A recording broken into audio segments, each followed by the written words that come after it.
My name is Rabbi Schonbuch. I'm a licensed marriage and family therapist based here in New York and around the world via Skype. We're going to be answering today some more questions from viewers that were dealing with the question of spirituality and medication. And one viewer wrote in that he had experienced depression for a number of years, had tried many different types of therapy, but was now looking into spirituality as a means to help himself and wanted to know what is the exact definition of spirituality. Thank you, Rabbi. Can you tell me what your definition of spirituality is? I always find it a vague concept. I've gone to therapy for years to no avail, have tried many medications for anxiety, but could not take them because of the horrendous side effects. I have to agree that focusing on the future is very helpful, but I still cannot find anything to help with the insomnia I've experienced for close to 2 decades. Dear viewer, you're asking a fantastic question, which I'm sure many other viewers are dealing with in their lives today. What is the essence of spirituality? What is ruchniut? Well, it's a very interesting question because many people today go to therapists looking for advice to deal with their overall problems, but never actually experience or explore their spirituality with their therapist. And this is a very important point. It's very hard to define a line between psychotherapy and psychologists. Unfortunately, modern psychology tried to define that line many years ago when they divided between the person's body and their soul. In fact, if you look at the originators of modern psychiatry and psychology from over 100 years ago, there was no description of their soul in their unconscious mind. If we looked at Freud or even Adler or others, they talk about a person's conscious or unconscious. They talk about a person's id or ego or superego and so on. But there's no mention of the soul in modern psychotherapy. And that's a very big mistake because for thousands of years, people believed in their soul and looked towards their soul, their neshama, and their relationship with God for relief from what they were going through.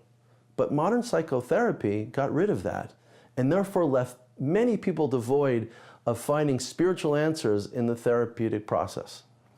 I believe that spirituality, however, needs to be reintroduced into psychotherapy. It's very important. You know, a Pew study came out a few years ago that said that over 90% of Americans believe in their soul, believe in God, and actually turn towards Kadosh Baruch Hu, towards God, in a time of distress, in a time of trauma, or in a time of depression or anxiety. So if that's true, why should therapists take that away from a human being? The ability to talk about what's deep inside of themselves. And we believe, according to the Torah and Kabbalistic thought, that what's deep inside a person is not just their intellect, but their neshama, but their soul. If that's true, and if therapy doesn't talk about this, then they're not talking about a very powerful part of a human being. It's incredibly powerful. The word ruchniut or spirituality comes from the word ruach, which means wind, the ability to lift something up. So clearly, if we get in touch with our neshama, with our soul, we can lift ourselves up from very difficult circumstances. And therefore, spirituality should be the next most important part of therapy. I don't want to dismiss psychotherapy. Therapists are good at talking about self-beliefs, cognitions, misperceptions of the world. That's all very important. But what's one thing that can lift everybody up is their sense of spirituality. In fact, a very famous therapist, Margaret Wernberg, once wrote that she'd been treating depression for many years, and she felt that despite all of her therapy, clients still needed a daily regimen of meditation, prayer, and spirituality. So therefore, I suggest as follows. Go ahead and seek out what is spiritually meaningful for you. For some people, what is spiritually meaningful may be prayer. For others, it might be Jewish meditation. For other people, it might be going to the Beit Knesset, to the synagogue, and praying and singing Zmirot with other Jews, celebrating the Chagim, the Jewish holidays together, or the Shabbat services. Go look for a balance in your life. So independent of therapy, you could spend an hour a week or 2 hours a week in therapy. I would suggest that you spend at least that same amount of time in a spiritual endeavor. Try to choose something which is spiritually meaningful for you. I can't tell a person exactly where is the source of spirituality. They basically intuitively know and can start searching around to see what gives them comfort, what lifts them out of the present condition. Therefore, I suggest you spend an equal amount of time developing your spirituality as you develop your own sense of positive psychology. I look at psychology and spirituality as two wings of a bird. One wing will not lift that bird up into the air, but two wings can do it effectively. Therefore, I believe you should continue to search out your spirituality and realize that there's a limitation to psychology. There are certain things which psychologists don't understand. For example, why do bad things happen to good people? This whole inyan of Gilgulim, of reincarnation, psychologists have no idea what that means. Our holy books, the Ariya Kodesh and our Sfarim, our books talk about the importance of reincarnation, and they talk about the importance of prayer, and they talk about the importance of fulfilling a mitzvah. For example, we believe that one can experience tremendous spirituality by keeping the Shabbat, by stopping to work during the week and looking towards focusing primarily on spirituality for an entire day of the week lifts a person up from what they're going through at the present moment.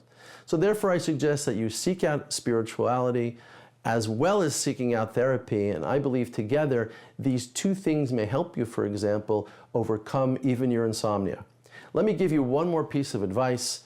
A very great book was written to help most people today from a spiritual perspective overcome depression and anxiety. It's called Chovot HaLevavot, meaning duties of the heart.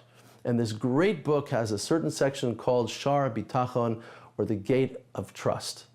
Many great rabbis have said it's very important to pick up this book, which exists both in Hebrew and in English today, and read a little bit about bitachon, read a little bit more each day about developing your trust in God. And from the viewer who sent in that email and asked me, how can spirituality affect their insomnia? I want to make one suggestion. Please try to read this book, The Duties of the Heart, The Gate of Trust, for a few minutes every day before you go to sleep. I believe that if you read this book for a few minutes every night, this will increase your sense of spirituality, put your mind at rest, and may even help you sleep through the night. Welcome to this new series on Hidabrut called Marriage Matters. My name is Rabbi Daniel Schonbuch, and I'm a licensed marriage and family therapist based in New York and around the world via Skype. On this important series, I will be answering your questions you have about marriage, relationships, dating, parenting, and about any issue dealing with family and relationships. But more than what I have to say, I want to hear what you have to say. So please email to this address and send in your questions, and I'll try to answer as many questions on this new show.